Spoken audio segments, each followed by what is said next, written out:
बिस्मिल्लाहिर्रहमानिर्रहीम। शुरू अल्लाह के नाम से जो बड़ा मेहरबान और नहायत रहम वाला है।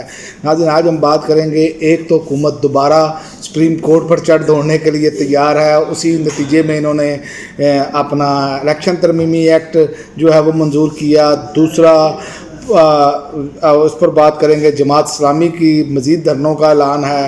और एक बुरी खबर ये है कि असद उमर पर को दिल का दौरा, और अब हालत तो उनकी ख़तरे से बाहर है, लेकिन इस हुकूमत की फसाइयत देखेंगे किस तरह के लोग इन्होंने किए। और एक ख़बर ये है कि जहाज़ उड़ने के लिए तैयार है, जहाज़ों पर तैयारी मुकम्मल है। ऐसे लग रहा है कि जैसे इनको खुटक गई है कि इस मुल्क में भी अब आवाम कुछ और करेगी। अगर ये बात तो आ नहीं रहे तो होना तो यही है। आप देखें ना, आज इलेक्शन एक्ट तरमीमी बिल 2024 सेनेट से मंजूर भी हो गया है। और शिबली फराज ने इसको कहा है कि इलेक्शन तरमीमी एक्ट को सुप्रीम कोर्ट पर हमला करार दिया उन्होंने। बात यह है कि अब सुप्रीम कोर्ट ने फैसला दिया, अक्सरियती जजों का फैसला आया, और अब ये जो है ना, ये अब चाह रहे हैं कि ये पुरानी डेटों में शायद ये हो जाएगा कि नहीं हो, लेकिन ये इनके गले में पड़ने वाला है। पार्लियामेंट की इलेक्शन एक्ट तरमीम इनके गले में पड़ने वाली है।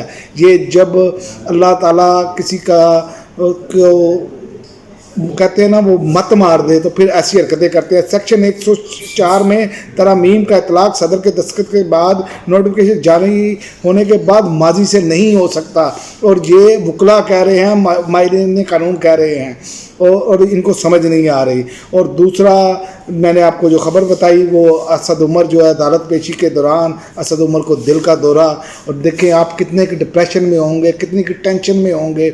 उसकी वजह ये है कि इस हुकूमत ने बोगस केसेस बनाए। बोगस केसेस बनाने के बाद अपनी मर्ज़ी के मुताबिक उनको अपने लीडर छोड़ने पर मजबूर किया, दबाव डाला गया। तो वो आज देख लें आपके सामने, ये सब चीज़ों के हिसाब इस दुनिया में दे के जाने पड़ेंगे। इनको पता नहीं क्यों नहीं समझ आ रही। और एक और ख़बर है कि बैरिस्टर गौहर जो है, उनकी शेर अफजल को बानी पीटीआई से मुलाकात की दावत, क्योंकि कुछ चीज़ें हैं वो हमारे सामने चल रही थी कि जनाब इख्तलाफात हैं, बहुत कुछ है, लेकिन बैरिस्टर गौहर का ऐसा इक़दाम, उन्होंने शेर अफजल से मुलाकात के बाद पार्लियामेंट के बाहर साथियों से गुफ्तगू करते हुए बैरिस्टर गौहर ने कहा, मैं तो कहता हूँ अभी चले मुलाकात कर लें।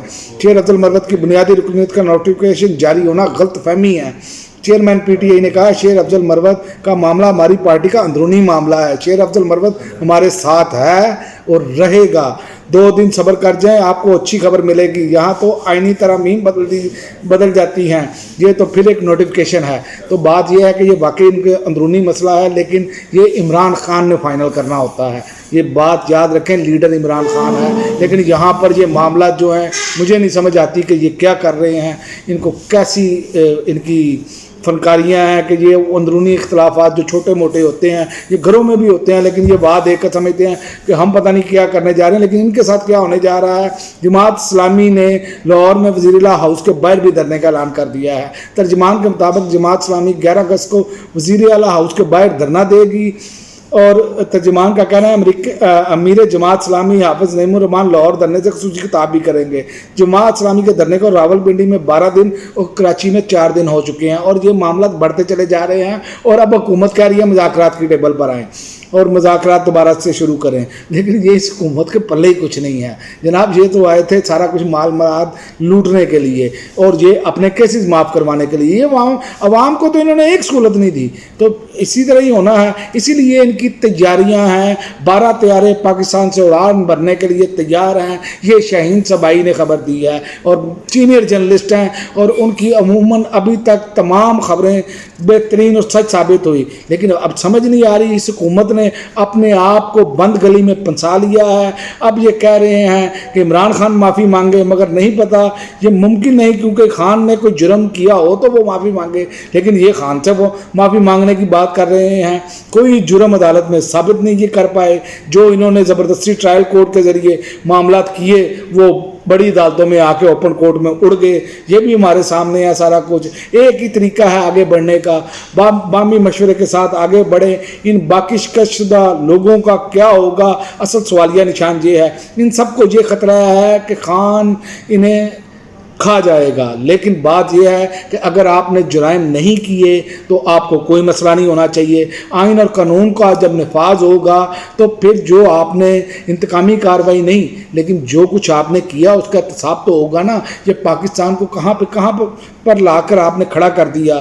تو یہ اب اپنی خوف سے بیٹھے ہیں, ان کو سمجھ نہیں آ رہی, اس خوف کے تحت یہ الٹے فیصلے کر رہے ہیں. اس لیے تیارے بھی کھڑے ہیں اور یہ خوف سے باہر نکلنے کے لیے تیار نہیں. اور یہ ان کو معلوم ہے کہ جب عوام کے پاس جائیں گے تو کیا کریں گے, تو عوام تو ان کا جو استقبال کرے گی. تو ان کو معلوم ہے اس کا بہترین طریقہ کار ہے اپنے اعمال کی عوام سے معافی مانگے, اللہ تعالیٰ سے معافی مانگے, اور اس کا راستہ یہی ہے. اور ایک مضبوط اور آزاد عدلیہ کو جو ہے وہ کھڑا ہونے دیں, اور عدلیہ ایک آزاد الیکشن کرائے, سب اپنے پروگرام پیش کریں اور عوام اپنا ووٹ دے. اس کے علاوہ ان کے پاس کوئی حل نہیں ہے. یہ الیکشن میں جانا پڑے گا ان کو, چاہے جو کچھ مرضی کر لیں, ورنہ پھر تیارے ان کے کھڑے ہیں, پھر ان کو تیاروں تک پہنچنے کی نوبت نہیں ملے گی. یہ اسمبلی کے فلور پر اب تمام جو اپوزیشن والے ہیں وہ باتیں کر رہے ہیں. اب دیکھتے ہیں ان کی سمجھ میں آتا ہے کہ نہیں آتا. اب تک کے لیے ناظرین اتنا ہی اجازت دیجیے. اللہ حافظ.